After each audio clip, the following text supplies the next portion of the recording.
Can we? The reset button is right here. So what you can do is turn on the power 2 times by pushing 2 times.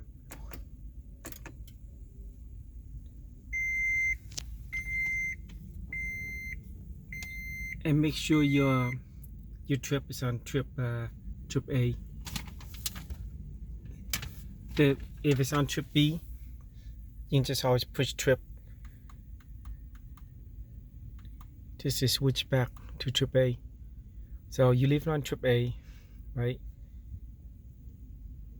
Then after that, just turn off the power.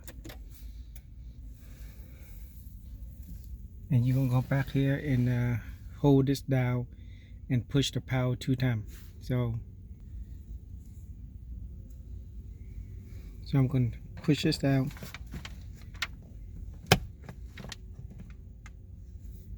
And you come back here and push the power 2 times.